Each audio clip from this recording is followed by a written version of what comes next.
Hello and welcome to Game of the Month. I am Garion Reaver. In this I'm going to be telling you about the game I've been playing most the month just gone, as well as reviewing it in a way. So, this month the winner is Hitman Blood Money. It's a PC game, in this case, about Agent 47, Hitman, surprisingly enough. And it's primarily a stealth game. You have to sneak around, you're given a target, a picture of the target, as well as a few details, told to you by a monologue at the start, and you're dumped in the world. It's an expansive, almost sandbox level, and there are almost always different ways of going about it. But you choose weapons and you get extra equipment. You always have like lock-picking gear and that sort of thing. One of the main aspects of the game is you use disguises. You kill people and steal their clothes, and for a limited time people can think that you are them. You can hide the bodies or stash them in certain containers or just pull them out of view. But AI is intelligent in that they can follow bloodstains and go running off to find guards. There's always a tension meter, rather than something like a recognition meter or suspicion. It is tension. So if they find a load of dead bodies, they might not know it's you, but the guards will be more alert, and they'll take better notice of suspicious activities. And throughout the levels there are lots of weapons. I mean, almost always the guards have some kind of weapon, even if they're just police with pistols. But on to the review itself. It is a good game, which is why I got my Game of the Month award this month, but it does have a few issues. I mean, the good things about the game is it has a very good sense of atmosphere. It does feel like you're sneaking around, and the guards look at you and sort of rub their chins in an almost comic way.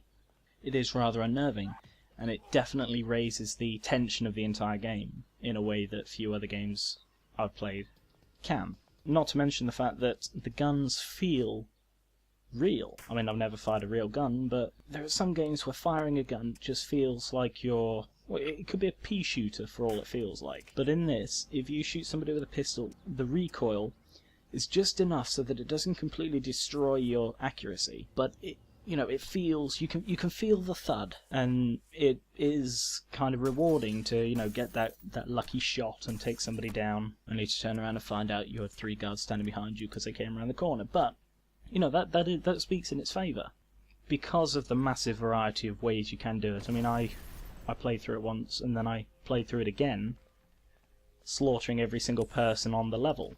And there was only one level when I couldn't do that because there were like 300 people. But I tried. I did try.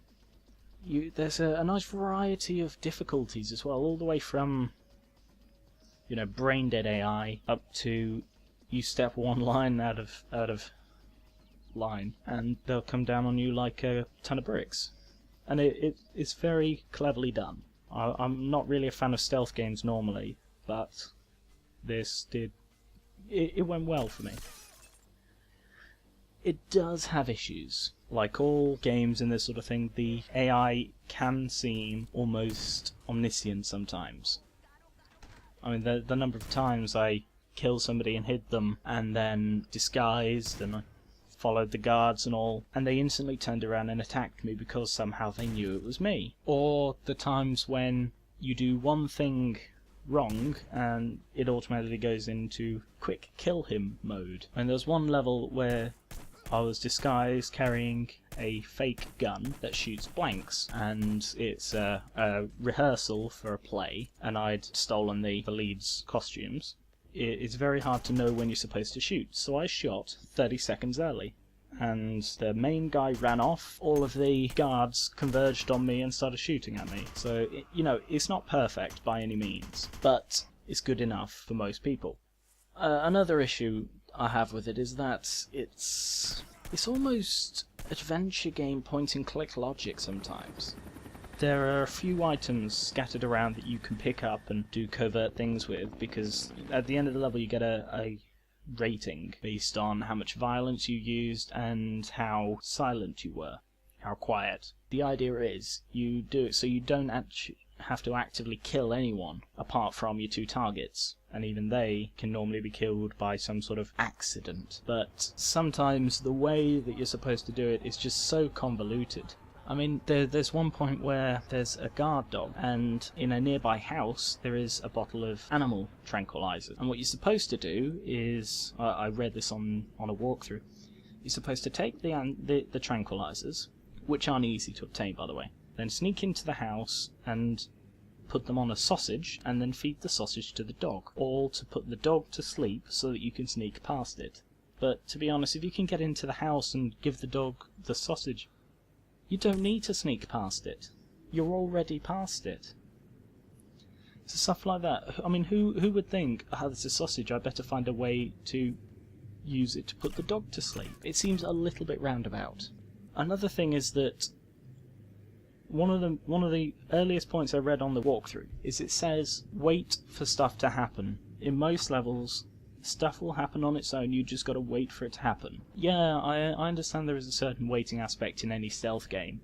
You know, waiting for the guards to leave so you can sneak past or whatever. But waiting indefinitely for something that might not actually happen is just, to me, something of a waste of time. I mean, you know, I tried it once and I ended up waiting so long an armed platoon of guards came to back up the people already in the house. It made my job 10 times harder. It is a very trial and error game. In each difficulty you get a different number of saves. From rookie difficulty, which is the first one, you get an infinite number of saves, all the way up to getting no saves at all. It can be very difficult because you've got to keep saving it after basically every little victory. Because go around the corner, a guard sees you, it's over. I mean, you might not get killed, but they will recognise you in that costume from then on. And sometimes the tension thing bugs out a little, because it shows how much everybody suspects. But a few times now, a guard has seen me